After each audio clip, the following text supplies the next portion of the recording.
Boas pessoal, daqui é o vosso boy Vasquete do canal Angola Game Show. Bem pessoal, hoje eu trago um vídeo de 10 minutos do jogo Mafia 3. Para quem não sabe, Mafia 3 é um dos jogos que eu mais aguardo, que é para 2016. Eu vou fazer de tudo que estiver ao meu alcance que é para conseguir jogar esse jogo em 2016, claro, logo que ele for lançado. Eu tinha feito um vídeo que eu falei dos 5 jogos que eu mais aguardo que é para 2016 e o Mafia 3 está lá. Se vocês não viram esse vídeo, eu vos recomendo que vejam aí, eu vou deixar na descrição que é para vocês irem lá ver o vídeo. Bem pessoal, então eu trago esse vídeo de 10 minutos que é para vocês verem como é que o jogo tá. Eu pessoalmente ouvi esse vídeo e adorei, o jogo tá muito bonito. Nós controlamos nesse jogo, controlamos o personagem Lee Clay, que é um negro, é um afro-americano. É a primeira vez que no jogo Mafia nós vamos poder controlar um afro-americano. Eu não me lembro, já joguei o Mafia 1 e o Mafia 2.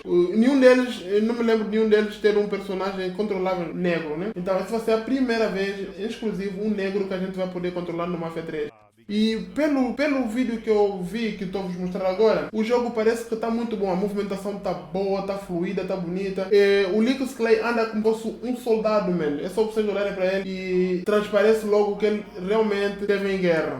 O Lee Clay é um soldado de guerra, é um soldado, um ex-veterano de guerra, né? Ele participou na guerra do Vietnã. Para quem não sabe, o jogo se passa em 1968, em New Orleans, Estados Unidos. Então, o Lee Clay é membro de uma gangue, né? De uma Black Mob, ou uma gangue negra, né? Então eles têm lá esse problema com a máfia italiana e a máfia italiana vai assassinar toda a família da máfia do gangue do Lee Clay. Então basicamente o jogo vai contar a história do Lee Clay a tentar se vingar da família italiana, né? Da máfia italiana. Eu não vou dar mais detalhes do jogo.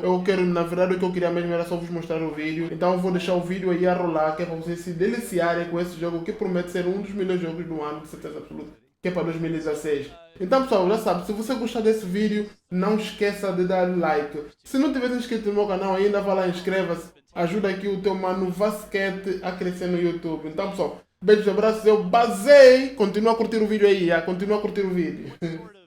Basei! Have you sort of tried to keep from the first two games, and what sort of have you made a concerted attempt to kind of evolve and update or change? Sure, yeah.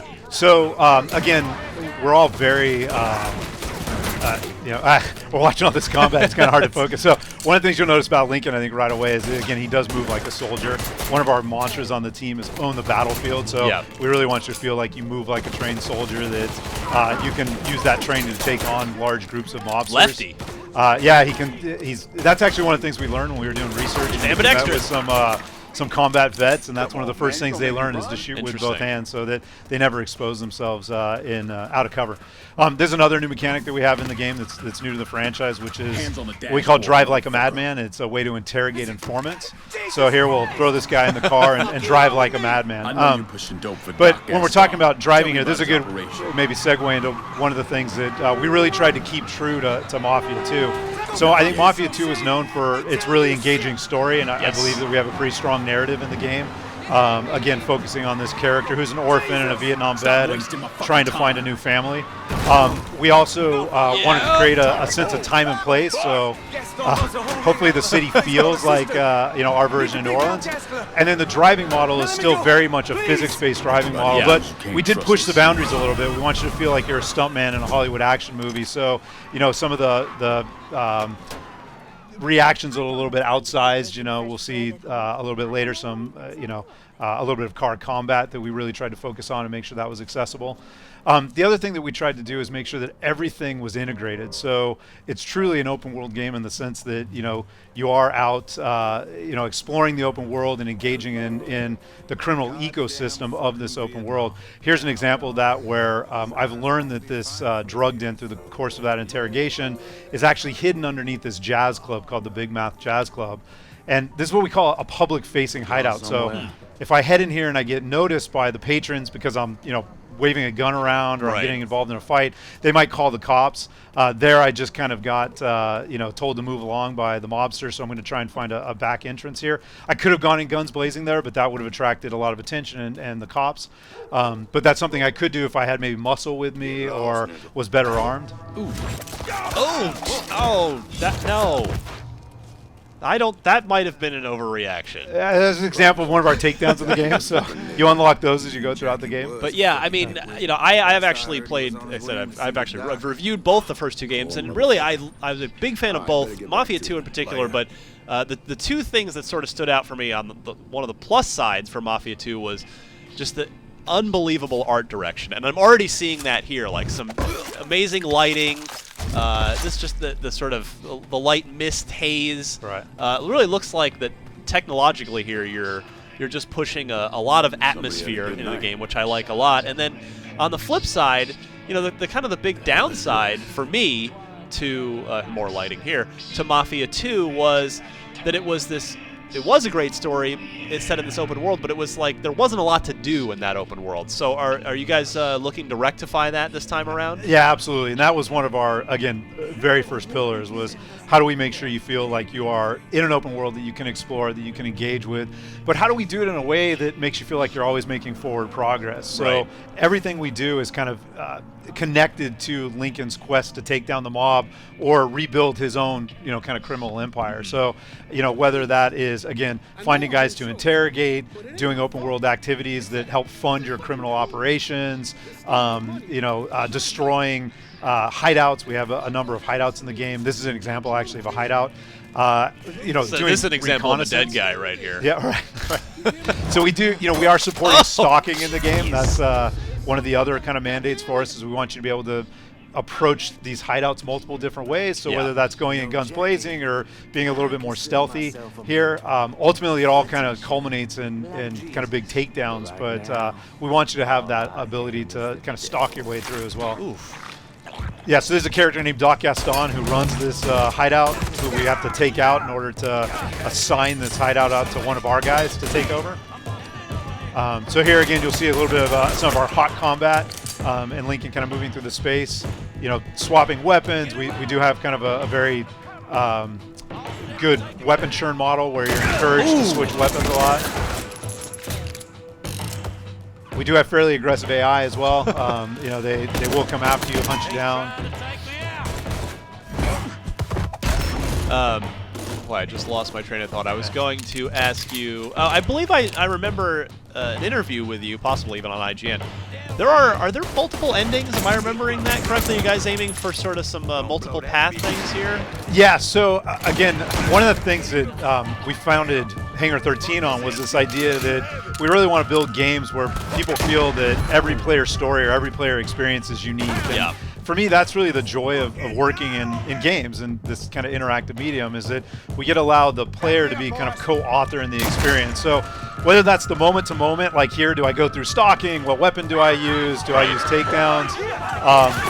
Or the way that I decide to dole out territory, which has a big impact in the game. So throughout the course of the game, you recruit 3 lieutenants, and you can assign out territory to them as you go throughout the game. And that will change the way that they interact with you, the types of services they provide to you, and ultimately the endings of the game as well. Nice. And the player has some other decisions along the way as well that affect that. Again, really trying to capture a sense of atmosphere, this kind of psychedelic drugged in from the late 60s.